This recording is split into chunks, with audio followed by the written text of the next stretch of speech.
The group, including the Goblin Girl, has been walking all day and all night, so it's naturally exhausting.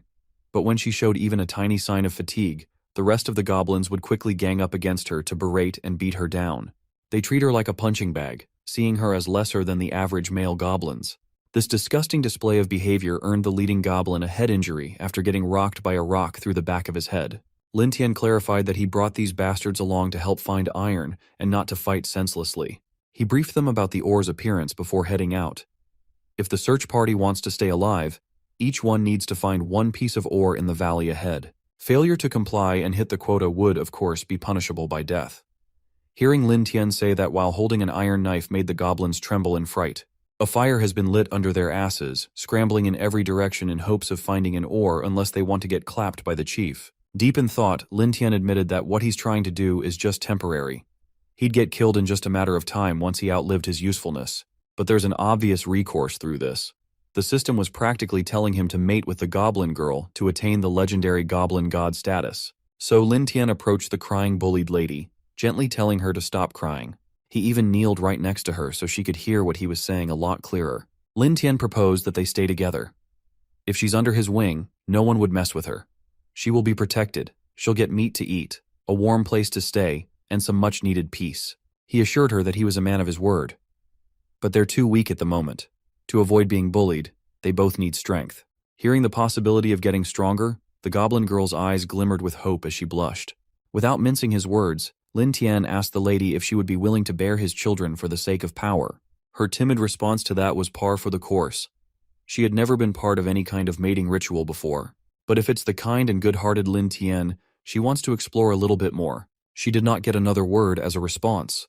She got a deep and mind-melting kiss instead. After the initial shock was gone, she was able to enjoy the passionate kiss more comfortably. Lin Tian slowly guided her body under his, laying her down on the cold ground while holding hands. Already having trouble breathing from the arousal, she pushed for Lin Tian to go ahead and give her his babies so they could get stronger.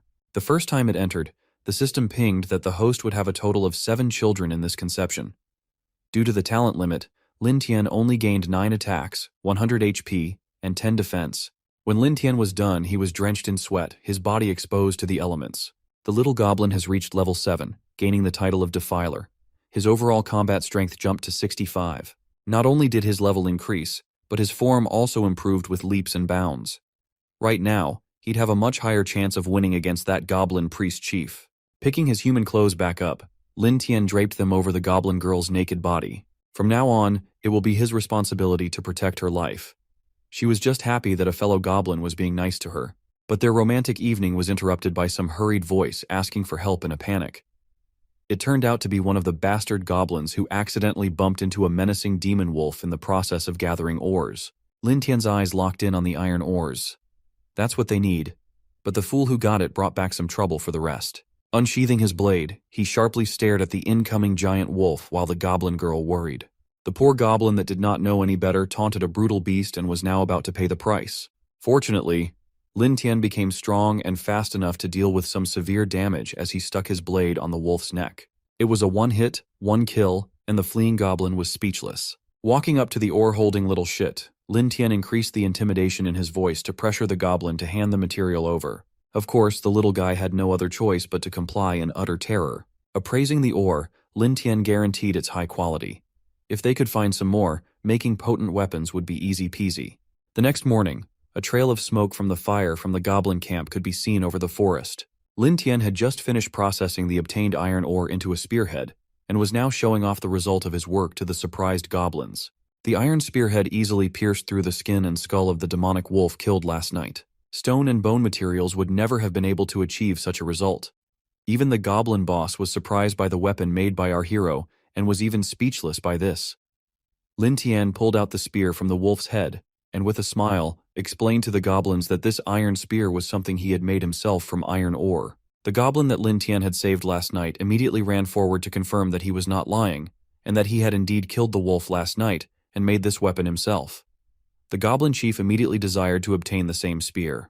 Lin Tian used this moment to raise the spear to the sky and attract the attention of all the goblins. Once all the goblins were staring dreamily at the desired weapon, he asked if they all wanted the same spear. Of course they did, and immediately asked him to make them one too. The goblins looked at the spear as if mesmerized, with open mouths and drooling. To them, an ordinary iron spear was like a legendary item.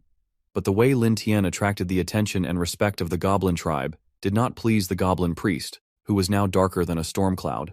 In the treacherous mind of the goblin boss, a cunning idea was immediately born to use our hero and then get rid of him as a growing threat to his authority. He quickly returned all the attention to himself, and in front of the whole tribe recognized that Lin Tian can make iron weapons and seems not to be lying.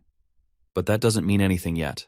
If our hero wants to stay, he has to make 50 spears in 2 days. And that's not easy. If he doesn't, he'll become meat for the tribe. Even the ordinary goblins were surprised by such harshness of their boss, who has somehow become as bad and treacherous as humans. Even so, they were ready to help Lin Tian fulfill the chieftain's demand. Lin Tian looked at the departing chieftain and couldn't help but smile as everything was going according to his plan. The fact that the chieftain didn't kill him immediately was his key mistake. Now this idiot wouldn't be able to do anything. 2 days passed, and the day of delivery of the spears came. To everyone's joy and the chief's unhappy surprise, Lin Tian managed to do everything and threw a full basket of iron-tipped spears on the ground. All the goblins nearby danced with joy when Lin Tian informed the chieftain that he had brought what he had asked for. The goblin priest started smiling like crazy, and even pretended to congratulate our hero for completing the task. A few minutes later, all the goblins in the camp received an iron spear each, and it was time for the feast. The goblins lit a bonfire, and the chief invited everyone to celebrate Lin Tian joining their tribe, while allowing everyone to eat meat at their pleasure in honor of such an event. When the fire began to die down a little and there were enough coals, they roasted a fat, freshly caught boar, and the first biggest piece was left especially for Lin Tian. The goblin girl personally gave him this gift, as this sacrificial boar was left especially for him. Lin Tian hadn't eaten delicious meat for a long time, so he greedily began to eat. But after the first bite, he realized that it was a trap. The meat was poisoned. He fell to the ground and tried to spit the meat out, but it was too late. The stupid goblin girl had unknowingly served him poisoned food, and now she was panicking and asking what had happened to him. Just at that moment, the one who set it all up appeared. It was the goblin priest, of course. He immediately began to mock the stupidity of our hero, who, in his opinion, thought himself smart and strong enough to challenge the authority of the chief and seize power in the tribe. But the boss of the goblins warned him that nothing will work out, and on this path, only death awaits him. And as punishment for his insolence, Lin Tian will lose the things he values so much, like that ugly goblin girl he cared so much about. She will be the first to pay for her betrayal. With his sharp claw, he defiantly bled her, hinting at what he was going to do after taking the knife away from Lin Tian. The goblin leader would have continued his taunts, but suddenly blood spurted out in all directions, and the goblin girl's face darkened from the unreality of what was happening. Would she really die just like that? But the blood was not hers, and the free-flying hand of the goblin chief was proof of that. The goblin boss did not have time to put his threats into action, and only wasted time with empty threats, giving Lin Tian time to recover from the poison, or rather stop pretending. Now the goblin chief held his pathetic stump of an arm, and through the pain couldn't understand how this could have happened. Lin Tian only laughed off the old bastard in response. The real fool here was only him. In fact, thanks to the system, our hero knew that the chieftain would try to poison him. He was just acting to let him off his guard. The spectacle was perfect. The goblin chief lowered his head and remained silent. Not a single muscle moved, and it seemed that he was thinking about surrendering. But that was a deceptive impression. Then he quickly activated one of his priest spells and turned his bone armor into a weapon, with which he launched one last desperate attack on our hero. However, after increasing his strength level thanks to the goblin girl, it was very easy for Lin Tian to dodge. The unbalanced chieftain was in a very vulnerable position, and Lin Tian didn't miss the chance to take advantage of it. Gathering his strength, he delivered a powerful slashing strike straight at the neck of the former chief. His head rolled across the clearing. The other goblins were now staring at Lin Tian in horror, afraid of repeating their leader's fate. But killing them was not in our hero's plans at all. Walking to the center of the village, Lin Tian loudly announced that from today he was the new boss, and he himself would lead the goblins forward, onward to glory and wealth, to attack humans and elves. Now there will always be plenty of meat and girls, and no one will ever underestimate the goblins and stand in their way again. Hearing this, the whole tribe of goblins began to lose their minds with joy. They raised their hands to the sky and couldn't resist dancing and saying that Lin Tian was the best boss in the world who would lead them to the blissful endless meat. To confirm his promises, Lin Tian pointed to the corpse of the former chief and gave it to the goblins. At first, they fell silent in indecision, But then they rushed forward greedily, tearing even raw meat with their teeth. They were not going to stop, even though this pile of meat had once ruled them. Goblins are simple. The one who has power has power. Those without power are just fodder. Such cruel creatures our hero was going to use to fulfill his revenge. Now, after conquering the tribe of goblins, he was going to capture more female elven captives to raise a stronger generation of goblins. Apart from the goblins themselves, a pair of eyes hidden in the bushes watched this entire show. An elven scout, she had been here since the beginning and had been monitoring the situation in the goblin camp, and what she saw now did not please her at all. Now she was going to report it to the elven village as soon as possible. The female elf named Kasana, who witnessed the whole problem in the goblin tribe, rushes back to the elf tribe to relay the information. She jumps from building top to building top just to reach her destination, as it seems the elves don't know how stairs work. When she gets to the top, one of the elf maidens refers to her as the princess and is glad she's back. The maiden tries to stop her from going inside to see the clan mother because she seems busy, but the princess doesn't listen because she has urgent news to report. The princess pushes the door wide open and starts to tell her dear mother the urgent news she had seen in the eastern enchanted forest. She is shocked that the engagement her mother has is with two hefty elf males who are pleasuring her and putting some grapes in her mouth. Kasana stops in her tracks because she hadn't realized she'd find the clan mother in such a position and quickly apologizes for intruding and turns back to go. She wishes she had listened to the maiden from earlier. The clan mother stops her and tells her to share her message because it must be urgent since she rushed to see her. The male elves quickly adjust and stand guard. The princess then relays that she has important information about the goblin tribe in the forest. The clan mother remarks that goblins are weak and filthy low-level monsters, and wonders what could be so important about them.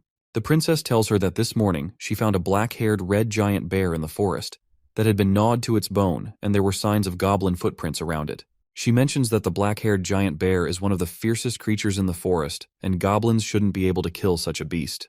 She tells her she also saw the old chief of the goblin tribe get killed by a young goblin, and she thinks he might have something to do with all this. The clan mother is surprised to hear there's a new chief, and mentions that it seems the number of goblins in the forest has recovered quite a bit from when they had last destroyed them. While speaking, she signals to one of her male attendants to come closer, and she places her head and hands on his crotch. The clan mother tells her to take some people to clean up the goblin business, but she orders that she doesn't kill them all, but leave some of them alive. The clan mother explains that the potion made from freshly extracted goblin hearts is an excellent tonic for the male elves in the tribe. It helps their virility, if you know what I mean. The princess just answers with a weak yes, blushing red from the awkwardness of the entire situation. The clan mother proposes that the princess take one of the male elves for the night as a reward for her hard work, and mentions that she can have more if one isn't enough. Talk about thirsty. Kasana quickly rushes away in embarrassment and says she'll go investigate the goblins and will report back if she finds anything. Meanwhile, in the goblin tribe, the lower goblins give Lin some intel about how the elf tribe is structured.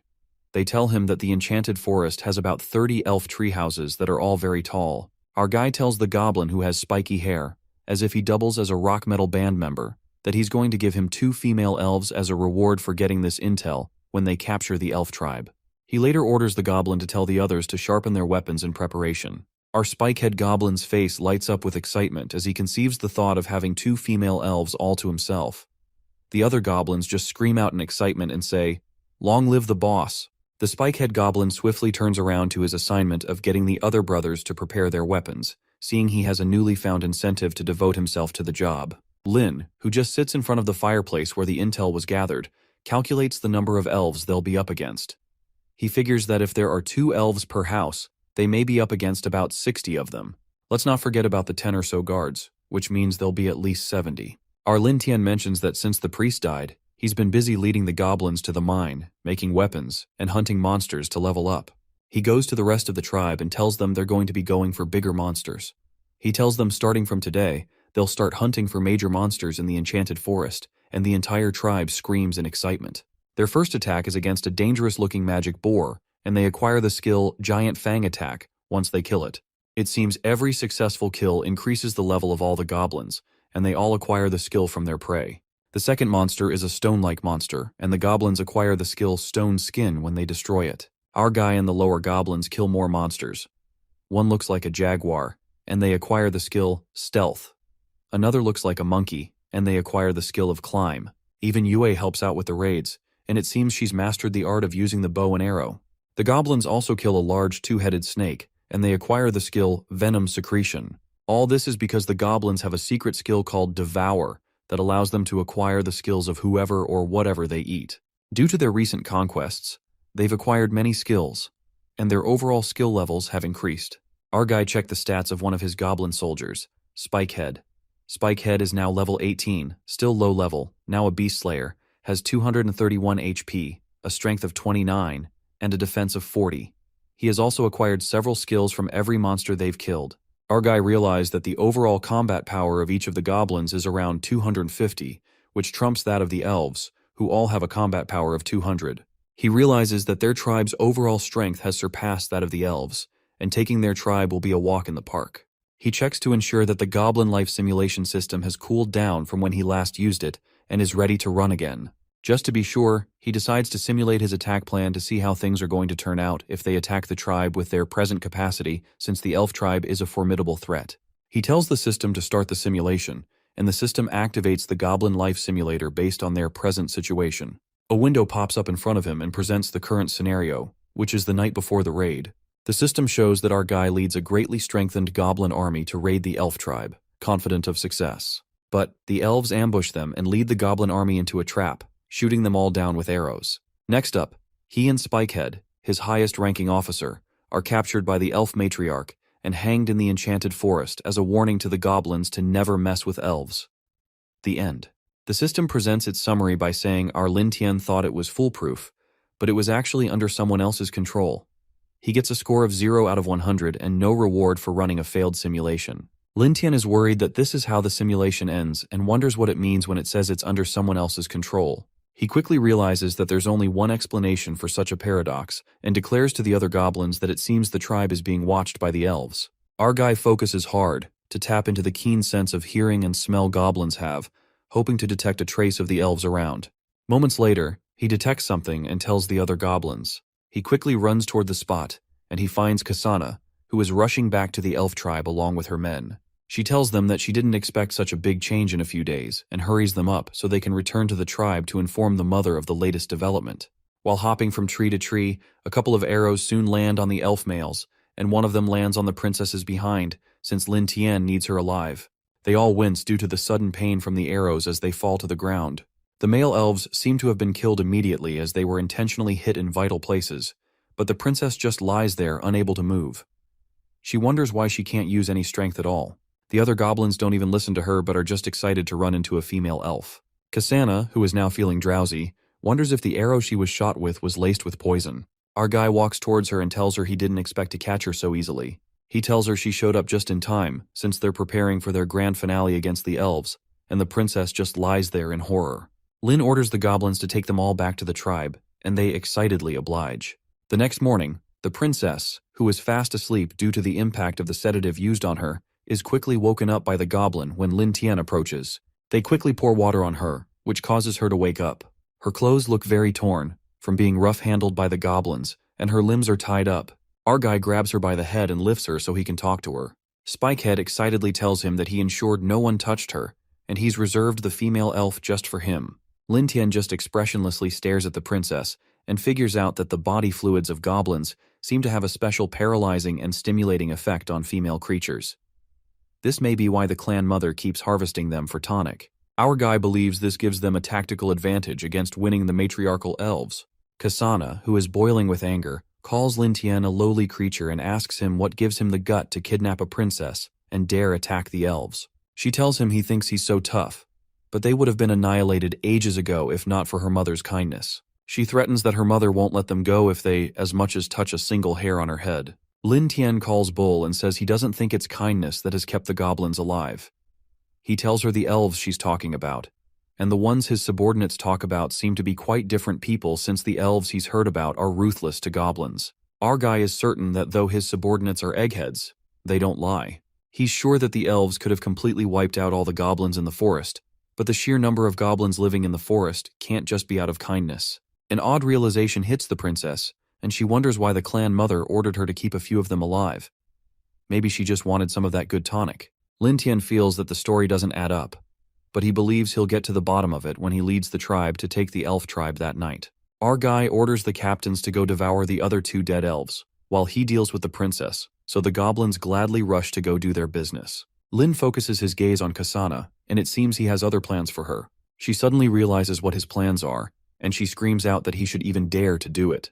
Lin Tian starts to feel sympathetic, so he doesn't psyche. He forces himself on her, and the system congratulates him for reaching a level cap of plus 30. The system declares that since his aptitude has reached its maximum level, it has been converted to plus 150 HP, plus 110 defense, and plus 110 strength. He also acquired the elf skills Stealth and Night Vision. Meanwhile, in the elf tribe, one of the male elves declares to the Holy Mother that he can't continue anymore. She decides to let him go for the day, especially because the potion they have has already finished. She tells him it's so heartbreaking that the potion has finished. She wishes she had known because she would have captured more goblins the last time they went hunting. 3 elf men lie helpless on her bed, and they look like their life force has been taken out of them. One of the elf guards comes into the room, and the clan mother asks her if Kasana isn't back yet. He tells her that the princess left quite a while back and hasn't returned. He suggests they send out some men to go check on the princess, and mentions that it would be a good chance to kill some goblins and level up their warriors. The clan mother agrees, especially since more goblins mean more potions for her. While they're talking, they both hear a shrewd voice from outside that tells them that the princess won't be coming back tonight. The male guard quickly grabs his sword and swings into action, inquiring to know who made the statement. Our guy, who has acquired night vision, shoots several laced arrows from the dark at the male elves and the clan mother. The guard is easily taken out, and all his sword wielding is for nothing. The clan mother, on the other hand, easily catches the arrow and is surprised to see the Lin Tian along with an army of goblins. Our guy tells her that the princess is in his custody and will soon be having his little goblin babies. With a sly smile on his face, he tells her they're going to be family now, and she'll be his mother-in-law. The clan mother quickly grabs a nearby sword and demands to know what he has done to her beautiful daughter. Our guy tells her to take a guess, still having that smug look on his face. The clan mother rushes at him out of rage and threatens to kill him, but she simply trips beside him as he dodges her attack. He tells her that her tribe has been besieged and asks her to surrender obediently so he can consider treating her well. The clan mother, who is now on the ground, wonders why she suddenly collapsed. The Lin Tian tells her that the arrow he shot at her is laced with bodily fluids from goblins, which suddenly paralyzes female elves who come in contact with it, even though she has caught the arrow. The clan mother curses in anger, realizing she's been bested. Lin tells her he overheard her and her subordinates talking about upgrading their warriors and stimulating potions, so he comes to the conclusion that it's true that the elves have been using goblins this way. He jokes that he's sure they never expected the goblins to come back to settle the score. As Lin Tian lifts her chin using his knife, the clan mother wonders if this is the new goblin leader the princess was talking about. While they're talking, they overhear the shouts of soldiers screaming, "Kill them," from outside, and several shouts for help. The clan mother wonders what all the raucous is about, so our guy takes her to the window to have a better look. By the window, he tells her it's time they talk about her cooperating if she doesn't want things to get worse. The clan mother watches the goblins stab the male elves with spears, and she watches them cry out to her to save them, as the female elves beg her not to let the goblins take them away. For a big-mouthed race, they sure know how to cry when in trouble. The clan mother angrily demands to know what he's done to her tribe, as if the view he just gave her wasn't enough. She's still in shock that the goblins can easily overpower a higher race like the elves. Lin Tian just tells her that the goblins are stronger than every elf in their race, so they don't have the power to resist. He explains that the elves slaughtered the goblins when they had the power, so it's just necessary that the goblins reciprocate the favor when they get stronger. He advises her to just face reality so he doesn't have to kill her, because to create stronger goblin warriors, he needs them alive. He also informs her that their fate after they help them achieve their cause of giving birth to stronger seeds depends on how well she behaves as a tribe's leader. The Holy Mother watches as the goblins stab the rest of the elf men, and as they capture the other elf women. Many thoughts go through her mind since she has a hard decision to make. She eventually surrenders and tells him she'll do whatever he wants as long as he lets the little children live. She spells out that she's willing to bring her women to follow them and give birth to their children. Back in the enchanted forest, the princess screams out in pain when she realizes the Holy Mother has also been kidnapped. In tears, she asks the Holy Mother what they will do in the future. The Holy Mother apologizes for all that has happened and mentions that she underestimated the goblins and didn't expect them to attain strength greater than that of the elves. She tells the princess that all that's left of their clan are unarmed women and helpless children to preserve their bloodline. The clan mother confesses that their only way out now is to mate with the goblins so they keep them alive. The princess burst out in tears, realizing the gravity of the entire situation. One day, they're in their tribe, eating grapes and fighting over elf men. The next, They're in a cage, depending on the goblins to survive.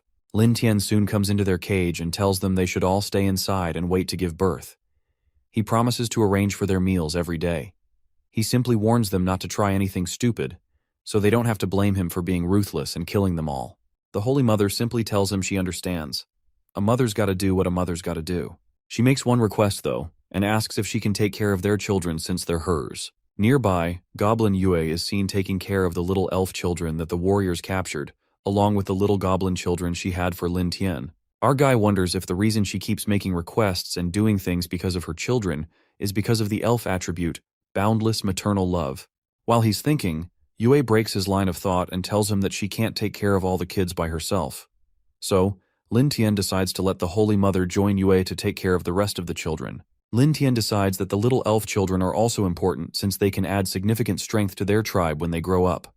I just hope that isn't a code word for the fact that they'll mate with them, because that's just sick. Our guy decides to take a look at his stats after mating with the Holy Mother. The system window pops up again, congratulating him for gaining a qualification boost, which will be converted to 200 HP, 30 strength, and 30 defense. That's a lot of improvement. Lin Tian wonders if his qualification has been unlocked to the highest level since all his acquired values just get converted to attributes these days. He smiles slyly as he realizes that all he has to do to continue to increase his strength is to continue to mate with stronger individuals and make them give birth to his seed. He realizes that his current strength is already enough to crush Loader, but he decides to hold out until the elves give birth, and then find an opportunity to deal with him. Half a month later, we hear the noise of little goblin babies crying as the elf women give birth. One of the elf women screams in horror as the goblin child she gave birth to crawls towards her. She screams out, questioning if this is truly her child, and begs that they take it away from her. She tells them it's terrifying, and she doesn't want to have it. Poor goblin baby, having abandonment issues at a tender age. That's going to be a lot of money at goblin therapy. Hard life for a goblin, I guess. Nearby, Lin Tian asks Yue how many newborns they have so far, and she tells him they have about 40 or 30. Meanwhile, the princess screams out due to the pain of childbirth. She gushes out tears and seems to be in more pain than the rest of the elf women, which startles Lin Tian. The Holy Mother, who is breastfeeding her goblin baby, right next to her, tries to tell Kasana not to give up and asks her to keep pushing. Kasana, who is already tired of pushing, tells the Holy Mother she can no longer push. When Lin Tian and Yue come closer, the Holy Mother asks them to save her because it's her first time giving birth, and she seems to be on the brink of death. Lin Tian simply walks past her and tells Yue to spread the princess's legs. The Holy Mother asks him if he knows how to do this, surprised at how fast he swung into action. He tells her he knows a bit and proceeds to help the princess. Princess Kasana tells him she doesn't want him to help her, but he tells her to shut up and comply because they're also his children. Moments later, Lin, who probably must have had some medical experience in his past life, successfully delivers the baby. Yue tells him he's amazing and commends him for saving her. She's a perfect example of a supporting wife. She commends him for delivering another woman whom he impregnated. Lin Tian tells her it's not a big deal like men always do, but I'm sure he secretly cherishes the commendation. The princess just lies there paralyzed, as it seems she is carrying up to 3 goblin babies. While they all talk, they hear a loud scream from one of the elf women, telling a goblin, who is trying to have his way with her, to let her go. The goblins ignore her scream, and they just try to have their way with her again, right after she had just given birth. The woman keeps fighting, unwilling to give in. The struggle is interrupted when one of the goblins sustains a knife cut, which happens to be from our guy. The goblins move away in fear, and our guy reminds them that he had told them to leave the elf women alone until they're fully rested and have recovered before they make them breed. With a menacing look on his face, he tells them that whoever disobeys the order again will face the consequence of death, so the goblins bow down in submission. Lin Tian tells them that from now on, each elf must be given an extra portion of fruit, and the lower goblins affirm his orders. The Holy Mother, who had been watching the whole thing, remarks to Lin Tian that he really is different from the ordinary goblins. He simply tells her that it's the proper thing to do, as long as they behave themselves. Later, Lin Tian decides to simulate the system to see how things will play out over time. The system window pops up and tells him that the current situation is that he has conquered the elf tribe and impregnated all the female elves. Because of this, the female elves will give birth to goblins with stronger attributes than the average goblin. Seeing that the tribe is about to expand, the computer mentions that Lin Tian will decide to seek revenge on Loader. He will infiltrate Bright Town alone and successfully locate the whereabouts of the Blade Hero group that Loader is leading. The system gives him 3 options with 3 different points. The first option is to take action himself and attempt to kill Loader and the other, which has a rating of plus 150 points. The second option is to lead the goblins to seek revenge and massacre Brighttown, which has a rating of plus 30. The third option is to wait and see because he feels the timing is not right and he'd like to observe a while longer. This has a rating of plus 10. Lin Tian goes through the options and wonders how they were able to find them so quickly. He realizes that his present strength is higher than that of Loader, but his companion's strengths should not be underestimated. Based on the fact that he's strong enough to easily kill Loader, he decides to select option 1, which is to attack Loader on his own. The system quickly simulates his option and tells him he finally attacks Loader when he is alone. But, at the point of almost killing Loader, his master, the Sword Saint of the human race, named the Sword Saintess, appears. The Sword Saintess saves Loader, and he dies tragically under her sword. Soon after this, Loader and his group return to the capital and are never seen again. The system presents its summary, that there will be no chance to escape if he goes through that route, and tells him to be careful.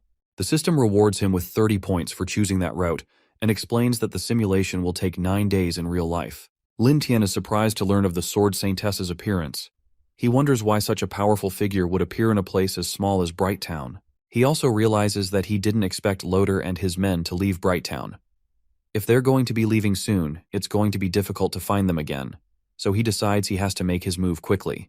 Lin Tian looks over his shoulder and sees Yue giving the Holy Mother some apples. While watching, he gets a brilliant idea, so he decides to give it a try. He quickly walks to Goblin Yue and tells her that he needs to go into human territory for a few days. He tells her that the tribe's warriors listen to her the most after him, so he tells her to take over while he's away. Yue just exclaims, struck by the sudden news. The Holy Mother, on the other hand, asks him if he's crazy because it's certain that he'll be hunted and killed if he's ever discovered in human territory. He tells her that he knows, but he has a grudge against the human, so he has to seek revenge. A man's gotta do what a man's gotta do, even though it means his death. The Holy Mother tells him to wait and not be reckless. She tells him she can cast a stealth spell on him so he can't be detected by the humans, which makes Lin Tian slyly smile like he always does. It seems this was his plan all along, as he thinks to himself that this was exactly what he was waiting for her to say. He jokingly tells her that he didn't expect her to care about his safety, but she tells him that she's only afraid that the goblins will be more cruel to them if he dies. She casts the spell on him and tells him her children are all here, and their only chance of survival is if he returns alive. After the spell is cast, Lin Tian walks away towards the human kingdom. He thinks to himself that the Holy Mother really knows how to survive. Yue, who is now the leader of the tribe, simply screams out to him, telling him she'll take care of the tribe for him. Lin Tian waves at them one last time and tells them he'll see them later and he'll be back soon. Activities at Brighttown seem to be going on as usual, as the people go about their jolly business. They're soon interrupted by a couple of guards who go around for inspection. The guards look around meticulously for anything out of the ordinary. In a nearby dark alley, someone seems to watch them closely. That someone happens to be our MC, who looks angry by the number of patrol teams he keeps running into. He wonders why the town's security has suddenly become so strict. He wonders if this is because the Sword Saintess has already arrived, and hopes that is not the case. He is unsure of that because he's been gathering intel all day and no one has said anything about the Sword Saintess being around. Yet, the amount of security is alarming, which seems strange to him. As he walks through the town, he walks into an intersection and runs into a group that intrigues him. The group of people happen to be a team of adventurers that are ranking in Brighttown. The men in the group just chat with one another, totally oblivious to his presence. The teams present seem to be the Blade Hero team, which has the Platinum rank, the Boshi Hero team with the Silver rank, the Savior Hero team, also with a Silver rank in 3rd place, the Windstorm Hero team with a Bronze rank in 4th place, the Flame Hero team with a Bronze rank in 5th place, and lastly the Alchemy Hero team with a Bronze rank in 6th place. He wonders how the leader of the Blade Hero team, Loader, is ranking 1st, and wonders if he's improved again from the last time he saw him. Lin Tian quickly hurries onwards to find more clues, because as things are going, it seems his revenge plan might fail. At a nearby tavern in the city, the men enjoy themselves and drink to their hearts' closed by content. MC, who is passing by, overhears a voice that seems quite familiar to him. With a sly grin, he counts himself lucky to have run into Loader, his enemy, at this place of all places. As he opens the door, he finds Loader there chugging a large cup of rum in the midst of all his teammates from the Blade Hero team. At the table, one of the team members drunkenly tells the entire group how he was almost killed by a 4-armed ape a while ago, but thankfully he was saved by Freya and Captain Loader just in the nick of time. Ifria, who sits close by, simply passes along the compliment, declaring that Captain Loader is truly amazing because she couldn't have killed the four-armed ape alone. I wonder how massive Loader's ego is that he needs everyone at the table to massage it. A member of the Boshi team, who sits nearby, makes fun of the Blade Hero team for bragging about something as small as a four-armed ape. The guy who was sharing his testimony asks him what it is to him and tells him to get lost. The guy from the Boshi team starts to roll his sleeves, threatening his opponent not to think he won't whoop his ass because he's part of the Blade Hero team. The man who is sharing his testimony tells him to bring it on because he's not afraid. Loader just sits there, chugging another cup of rum as both men flaunt biceps at each other. Ifreya and the other team members, as well as the patrons of the tavern, just watch the men carefully to see what will happen. The tavern owner, who is indifferent about their shouting, simply informs them that the dragons on Dragon Island have entered their breeding season and have been kidnapping both livestock and their shepherds. He tells them not to cause trouble in the tavern, but to go slay the dragons if they feel they have some skills. MC, who sits nearby, watches the entire situation while he sips his rum and is startled to hear about dragons. The tavern owner continues his narration and says if the dragons attack Brighttown and the capital doesn't send reinforcements in time, the adventurers in town won't be able to fend off the dragon horde's attack. He confesses that Brighttown is about to face darkness. The adventurers who are enjoying their rum all turn to listen to him, worried about the information he just passed. Captain Loader, who has been silent since, tells everyone that it's just a few dragons and there's nothing to be afraid of. With a grin on his face, he tells them there's no need to hide the information he's been keeping, so he informs them that the Sword Saintess is already on her way here, which intrigues the crowd. He explains that the Sword Saintess is his master, and once she arrives, they'll join forces to slay the dragons, and there'll be no need for the capital to send reinforcements. The men all light up in bewilderment, surprised that Loader was able to summon the legendary Sword Saintess. Some of them think it's not likely, and he's just boasting, but another group believes that the arrival of the Sword Saintess is good news, because they don't have to be afraid of fighting against the dragons. One guy even says that if they succeed in their mission, Loader will become the hero of Brighttown. The captain, who now stands to make a public address, announces that he'll treat all of them to drinks as a way to celebrate the arrival of the Sword Saintess and the success of slaying the dragons in advance. He drops a small bag of coins to cover the bills to show he's serious, and the men start to furiously drink in excitement. Meanwhile, MC, who overhears the whole thing, stands up and quickly pays for his drink. He reasons to himself that he must seize this opportunity of having the dragons attack the town. Loader, who is facing his direction, is alerted by his quick exit. As Lin Tian reaches the door, Loader calls out to him and asks why he doesn't stay to have a few drinks with them. Lin Tian just looks over his shoulder and replies with a stern, "No." He tells Loader that there will be more opportunities in the future, with that sly grin on his face and that sneaky look in his eyes. The captain, along with another member of his team, who seems offended by MC's reply, watches him leave. Captain thinks his reply is strange, but he lets him leave without a confrontation. Shortly after, the town sets up a banner to welcome and celebrate the Sword Saintess's arrival to Brighttown. There are sparks in the air, and all the citizens are happy. Meanwhile, the captain goes into the temple to speak with the Sword Saintess.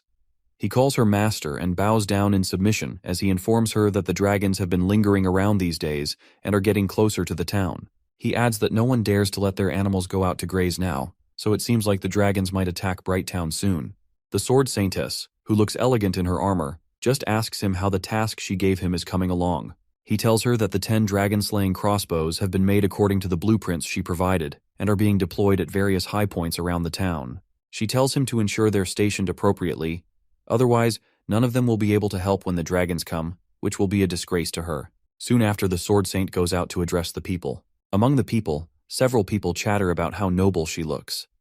One of the men wonders what kind of man could ever win her over, but another man tells him not to think about it, because not even the Emperor would think about making a move on her. While they're talking, dragons attack the town, so the Saintess tells Loader and her men to quickly disperse the men so they can get right to action. Loader, who had just been standing around in shock, quickly affirms her orders and starts to disperse the people so they don't get harmed. One of the dragons grabs a man who helplessly screams for help, while the others run in different directions in a commotion.